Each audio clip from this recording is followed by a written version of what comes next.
is where the fun begins.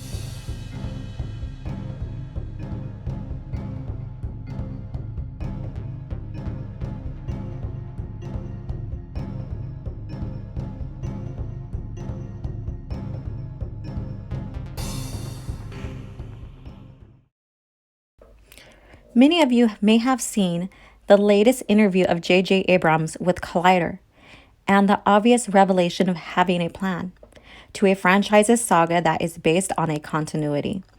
As you know, I love Star Wars for its continuity. I relish finding the links in the stories that lead to other areas of Star Wars history, including the movies they expand from. And it's no surprise that Disney Trilogy did not have a plan. I think Abrams is atoning to that fact now. But why now? Let's take a look at what Abrams stated in the interview and discuss continuity. I'm not going to read each quote in its entirety, but we'll share key factors. Abrams states at the end of this little quote section, the lesson is that you have to plan things as best as you can, and you always need to be able to respond to the unexpected. And the unexpected can come in all sorts of forms. And I do think that there's nothing more important than knowing where you are going. Yeah, I believe that you do need a plan, even if, those plans do get switched up as we see in George Lucas's trilogies.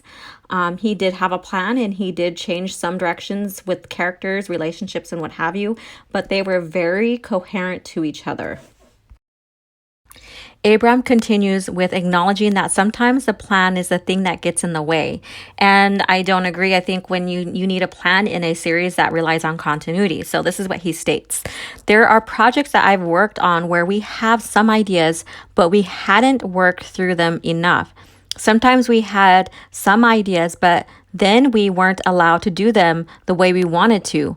I've had all sorts of situations where you plan things in a certain way and you suddenly find yourself doing something that's 180 degrees different.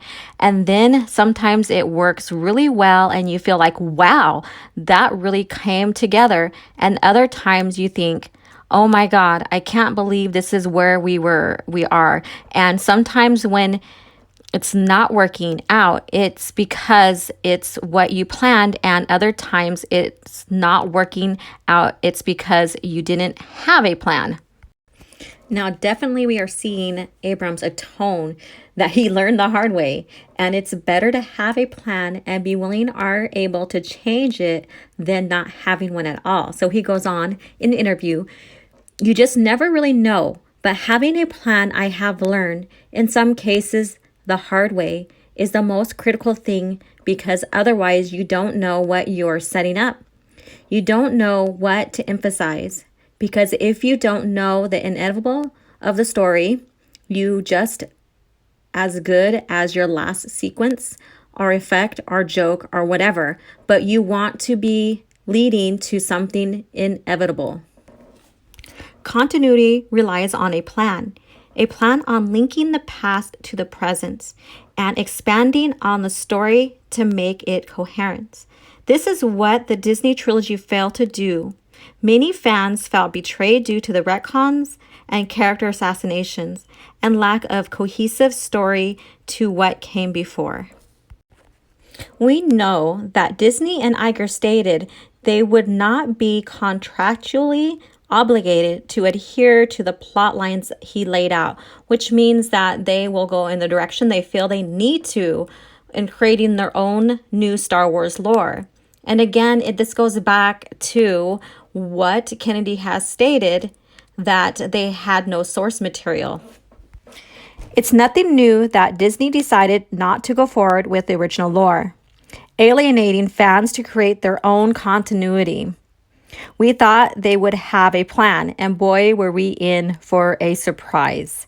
We'd see new Star Wars lore, characters, species, and planets, not shells of characters we grew up loving. Many fans decided to not follow the new lore as it is not canon. And please go check out Open Airlock Policy's video on canon. The link is above. Many whom worked with George's team to develop stories had to have an outline or plan and submit them to George for review. And one author, Kevin J. Anderson, on Twitter, was not too pleased with Abrams not having a plan for the sequel trilogy or the Disney Trilogy. Yes, continuity matters. After seeing J.J. Abrams' interview with Collider, Kevin J. Anderson tweets, J.J. acknowledges that maybe they should have had a plan for Star Wars Episode 7 through 9. I cannot describe how much this enrages me. As you can see, his experience with Lucasfilm pre-Disney lends to his distaste for Abrams' approach to Star Wars. Here's an interview that shares how planning the stories is vital to the Star Wars universe. As if you did not know already, it's 25,000 plus years of history planned and overseen by George and his company. Having a plan is vital to not only continuity, but to a coherent story of lore Star Wars has always been known for. I had a long talk with Mr. Lucas out at Skywalker Ranch about Revenge of the Sith, and I asked him a lot of questions. We spent a lot of time talking about Jedi and how he wanted the book to feel and stuff like that. And in those days there was none of this kind of canon wars stuff that came about later on. Right. It was all canon. Everything published was canon. Stover shares how everything was canon and how they worked within the company to establish the continuity of lore. So what does this atonement of Abrams mean today? Nothing at all. We are already witnessing retconning of the 6 original movies. Continuity and planning has never been Disney Lucasfilm's strong suit, as even the Bad Batch is not safe and suffers from errors.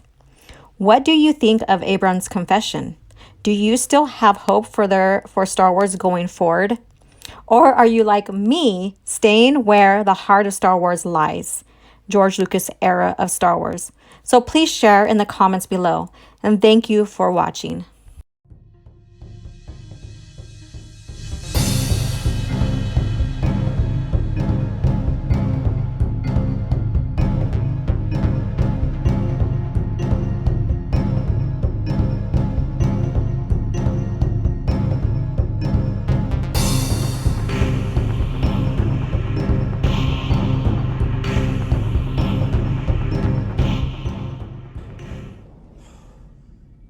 Another happy landing.